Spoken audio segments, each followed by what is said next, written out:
यदि बच्चा कक्षा 1 की सारी दक्षताएं, गणित में जो दक्षताएं हैं उनको फुलफिल करता है तो ये सिखाना में बहुत आसान हो जाता है, क्योंकि वहां से बच्चा इकाई और दहाई सीख कर आता है। और अगर इकाई दहाई सीख लिया तो हमें किस पे काम करना है, सैकड़ा पे, और उसकी समझ पहले से विकसित रहती है। तो उन बच्चों के लिए जो ये सीख चुके, बाकी हम विस्तारात्मक करेंगे।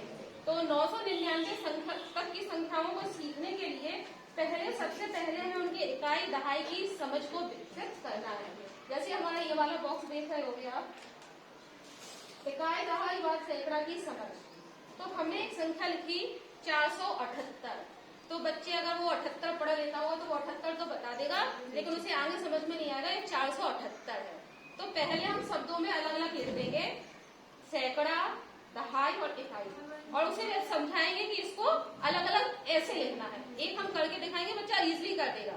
वो 4 को सैकड़ा बता, यहाँ से 8 को इकाई बता देगा, 7 को दहाई बता देगा और 4 को सैकड़ा। लेकिन हमें उसकी यहाँ समझ ये विकसित करनी है, 4 सैकड़ा मतलब 400, 4 सैकड़ा मतलब 400। तो बार बार उससे कहेंगे 4 सैकड़ा मतलब 400। जब उसकी इकाई दहाई की समझ विकसित हो जाएगी तो तब हम उसे विस्तारित रूप लिखने को देंगे। जब वो विस्तारित रूप में लिखेगा तो अपने आप इकाई दहाई सैकड़ा की समझ उसकी अपने आप पक्की। जब हम इस पर 1 सप्ताह काम करेंगे तो उसकी ये वाली समझ अपने आप विकसित हो जाएगी। धीमे धीमे कुछ बच्चे रह जाएंगे तो उपचारात्मक चलाएंगे, ये वाली समझ विस्तारित रूप करने से हमारी पूरी हो जाएगी। जब हमारी विस्तारित रूप वाली समझ कंप्लीट हो जाएगी तो हम उसे छोटा बड़ा तुलना करना, संख्याओं की तुलना करना। तो तुलना करना में greater than, less than and equal, मगर का मुंह खुला, आप जिस तरह से समझा सकते हो, आपके पास जो आपकी टेक्निक्स हो। टेक्निक्स बहुत मायने रखती हैं बच्चों के लिए। मगर का मुंह खुला तो बच्चा अपने आप बड़े के साथ चला जाएगा। 2 बड़े 2 छोटे खड़े कर दो आप तो बच्चे मगर का मुंह खुला। इसी पैटर्न है, चिड़िया से आप समझा सकते हैं, चिड़िया का मुंह इस तरह से खुला है, इस तरह उसकी नॉर्मल है ना। इसी तरह से अगर हम लोग इसमें इकाई दहाई का कॉन्सेप्ट क्लियर कर रहे हैं तो आप कोई भी पैटर्न ले सकते हैं, उनको क्लियर होना चाहिए कि इकाई कैसे हो रही है, दहाई कैसे हो रही है, सैकड़ा कैसे हो रहा है। इसके बाद और दक्षताएं ये लाइन से नहीं है, अलग अलग लिखी हुई है जो मन में आ गई है। जैसे अब हम सिखा सकते हैं पूर्ववर्ती, अनुवर्ती और बीच वाला संख्या। पूर्ववर्ती में हमें उसे बताना है कि एक संख्या हमें कम करना, और टेक्निक वो नहीं है, हमारा हो सकता है सही ना हो, एक नंबर कम करके, जैसे 4 में से 1 कम, या उल्टी गिनती गिनना। उल्टी गिनती से कुछ सीख जाते हैं। 4 से उल्टा गिनो, छोटा बताओ। हाँ, 5 से छोटा बताओ, 4 से छोटा बताओ, 3, 6 से छोटा बताओ।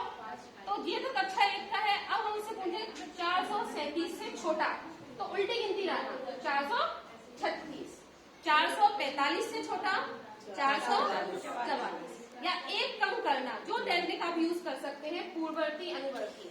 अनुवर्ती 1 बढ़ा के, और बीच वाली संख्या बच्चे बहुत जल्दी कर लेते हैं, जो उन्हें सबसे जल्दी समझ में आ जाए। जाने से जो नहीं है, ये वाला गायब है, ये वाला बच्चे जल्दी कर लेते हैं। समूह बनाकर गिनना, बच्चों को समूह बनाकर गिनना भी आना चाहिए। ये नहीं कि उन्हें लाइन से गिनना है 445, 446, 447। अगर हमने उन्हें कंकड़ पत्थर दे दिए तो वो ऐसे नहीं गिना 1 2 3 4 5 6, 100 का समूह बनाए, 10 का समूह बनाए, इकाई का समूह। जब हम उनसे कह दें आप सैकड़ा का एक समूह बनाइए तो बच्चे 100 का समूह बनाएंगे। उनसे कहे दहाई का एक समूह बनाइए तो वो 10 का समूह बनाएंगे, और उनसे कहे इकाई अलग रखो तो वो करेंगे। इससे बच्चे जब करना सीख जाते हैं और समझ मतलब स्थायी रूप से विकसित हो जाती है, भटकते नहीं है वो। इससे ये बेस्ट तरीका है जो भी मैडम ने बताया, क्योंकि उससे उन्हें बिल्कुल कॉन्सेप्ट क्लियर हो जाता है। अगर उन्हें 10 गिन के रख दिए तो उन्हें पता हो गया, फिर 100 गिन के रख दिए तो उन्हें पता हो गया। कंकड़ दे दो, आप बच्चों को करने दो, कंकड़ दे दो। गाँव में कोई भी चीज है, बेल रख दो, बेल खूब आ रहा है, बस पन्नी भर लिया है, बेल रख दे मंगाओ। वो कभी फिर पैटर्न बच्चे देर से समझते हैं। ये हमारे ख्याल से सबसे कठिन टॉपिक है, कक्षा 1 में है ये। मैंने पढ़ाया है तो बच्चों को बहुत देर में समझ में आया, 50% बच्चे ही सीख पाते हैं। लेकिन 2 में जब वो जाएंगे तो इसको सीख जाएंगे, हमने सिखाया है।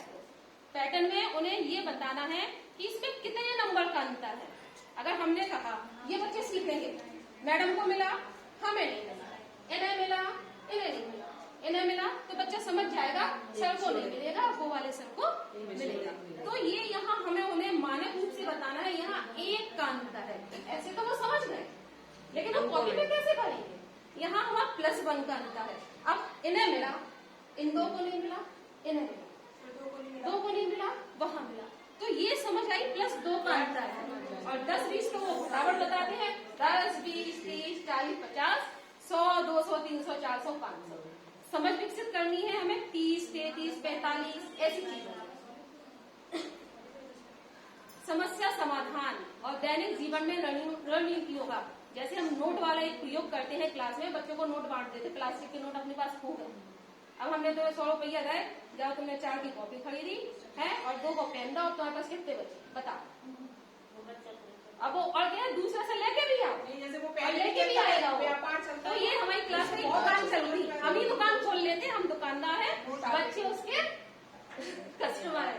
तो ये हमारी है रणनीतियां। और ये सबसे बाद में जो हमें सिखाना होता है जोड़ घटाना गुणा भाग, ये हमें सबसे पहले नहीं सिखाना, जो हम गलती करते हैं सबसे पहले सिखाते हैं। जब हमें ये समझ विकसित हो जाएगी तो ये बच्चे अपने आप सीख जाएंगे।